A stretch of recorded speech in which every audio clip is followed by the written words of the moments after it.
Tengo entonces, se acordarán que el encoder rotatorio, que es este que está acá, que lo controlo con esta palanquita y con el botón, tiene entonces dos formas de girar, puede girar hacia la izquierda, puede girar hacia la derecha, y tiene tres señales que son las de activación, que es la señal CLK, que así le pusieron, no sé por qué, así se llama, la señal DT y la señal SW que corresponde al switch. Con la señal DT y la señal CLK lo que puedo hacer es decodificar si gira a la izquierda o a la derecha. Entonces, cuando el encoder gira hacia la izquierda, que es este, se activa primero, o sea, baja la señal CLK primero, después de un cierto tiempo baja después la señal DT, y luego las dos suben respectivamente. Cuando está girando hacia la derecha, entonces pasa lo opuesto, lo que ahora va a bajar primero la señal DT en un cierto tiempo, posteriormente va a bajar la señal CLK y luego las dos señales van a subir. Entonces, para poder identificar cuál es el giro o de qué sentido es el giro del botón, lo que yo hago es construir una máquina de estados, que es este diagrama que está aquí, donde está descrito cómo voy a decodificar y qué es lo que va a salir de esta máquina de estados para indicarme que el giro es izquierda o derecha. A grosso modo, o desde la perspectiva de un embebido, lo que voy a construir dentro de mi componente, que es el decodificador de cuadratura, que se me faltó escribir, es un decoder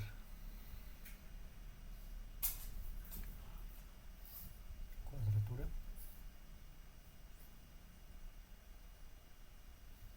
Recibe la señal CLK, que ojo, no es la señal de reloj de 100 MHz, sino es la señal CLK que viene de mi chip este. La señal DT, una señal de sobreflujo, o sea de overflow para contarme un tiempo. La señal de enable, la señal de reset y obviamente el reloj, que este sí es el reloj de la máquina de 100 milisegundos. Y tengo una salida que es la salida izquierda, la salida derecha y el reset de contador. Entonces lo que va a sacar este codificador de cuadratura o decodificador de cuadratura es un pulso solito que dura solamente un ciclo de reloj. Cuando se activa, cuando está girando hacia la izquierda, entonces va a sacar un pulsito. Cuando está girando a la derecha va a sacar el pulsito respectivo, y esta señal que dice reset counter es lo que me va a servir para poder hacer un contador, que ahorita lo van a ver para qué lo ocupo, para contar nada más 20 milisegundos que hayan pasado entre el último paso. Y entonces lo que tengo que hacer ahora es reconstruir o decodificar estas señales que están acá. Cuando las dos señales están inactivas, las dos están en el modo de alto, o sea, las dos están en la parte de arriba. Y lo que tengo que hacer es identificar cuándo alguna de las dos cambia, ya sea CLK o sea DT. Entonces, si cambia CLK o cambia DT, lo que tengo que hacer es ahora saber cuál es la que cambió para poder hacer una serie de pasos y llegar hacia el ciclo que corresponde a girar izquierda o girar derecha. Entonces, para saber si alguna de ellas cambió, lo que voy a ocupar es una XOR que la voy a generar o la voy a conectar hacia una señal que le llamo ACT o de activación.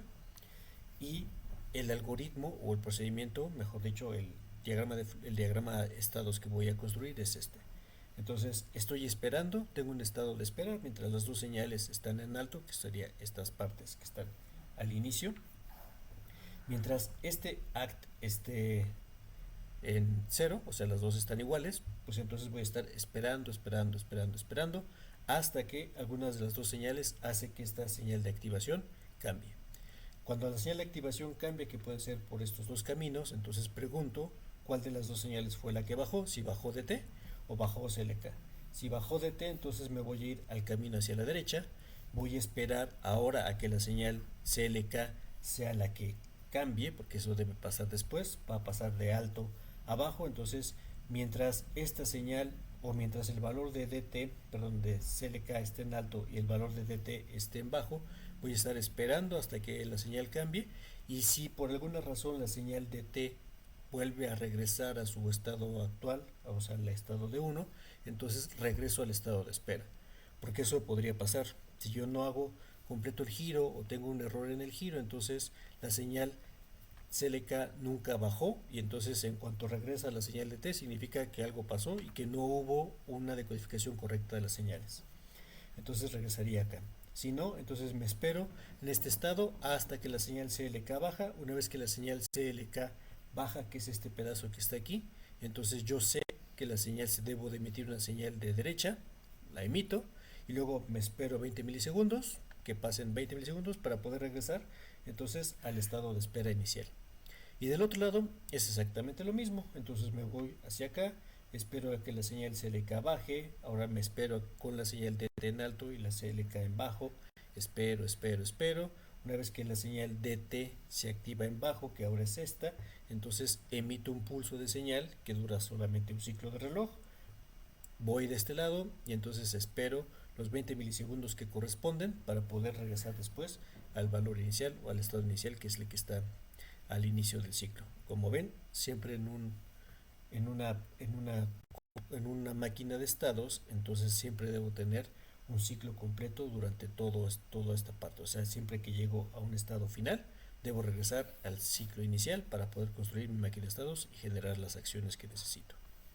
Entonces, de mis señales o de mis valores de señal que necesito,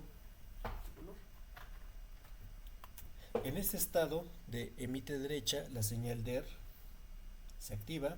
En este estado de emite izquierda, la señal IZQ se activa. Pero aquí también voy a iniciar o voy a mandar un RST counter para hacer que el contador de 20 milisegundos arranque. Voy a mandar también acá un RST counter para esperar a que el contador inicie. Entonces los mando las dos al mismo tiempo. El contador va a empezar su ciclo, esperará 20 milisegundos. Voy a estarme aquí esperando a que la señal OF que viene del contador se active. Una vez que se activa, entonces ya dije que pasaron los 20 milisegundos que necesitaba y me regreso a este lado, que es el estado inicial de mi máquina. Estas dos señales que están acá, entonces las voy a ocupar para conectarlas a un par de contadores. Un contador en modo, o sea, un contador que puede hacer el conteo ascendente o descendente de la máquina. Entonces el contador en modo recibe la señal izquierda, la señal derecha, las pasa por un OR. Esas dos señales van a pasar al enable del contador, y como solamente duran un ciclo de reloj, entonces solamente el contador este que está acá va a poder estar activo en un ciclo, y entonces solamente va a contar uno hacia arriba o uno hacia abajo. El contador izquierda es el que estoy ocupando acá. Lo que va a hacer es, en lugar de que cuente hacia arriba, va a contar hacia abajo, o sea, le va a cambiar el modo de conteo a la máquina, y entonces a la salida tengo un bus de 3 bits que va a estar contando desde 0 hasta 7 o viceversa. Cuando viene entonces esta señal, pues entonces esto hará que esta cuenta cambie, y esta cuenta que está cambiando entra el demultiplexor. El demultiplexor solamente activa uno de estos a la vez, que esto es lo que voy a conectar al módulo que ya tengo, que hace el driver de colores que tengo ahorita. Entonces es algo sencillo. En el otro caso, una vez que ya vimos cómo decodificar el botón, entonces la señal de botón de que ya se activó que la activo en la liberación, o sea en el release del botón, entonces la mando para acá, hago la señal de enable o capturo la señal de enable, va a contar entonces solamente 1. Este es un contador de 2 bits, entonces voy a tener aquí la codificación de 0, 1, 0, 1, 2 y 3, que significará lo que se quiere que signifique: los dos apagados, el izquierdo, el derecho, o los dos prendidos. Y esto va a estar conectado otra vez a un demultiplexor, que es esta parte de acá, que va a reemplazar los switches que ya teníamos conectados en el FPGA, y simplemente esto que está aquí va a entrar a la parte que ya tenemos, que maneja los dos LEDs, para que entonces haga la secuencia que yo necesitaba.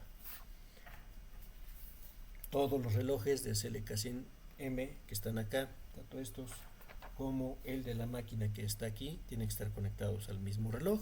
Todos los resets pueden estar conectados exactamente al mismo reset, pero los enables son los que me van a permitir poder hacer cambios en el funcionamiento de los componentes para que hagan cosas distintas cada uno de ellos.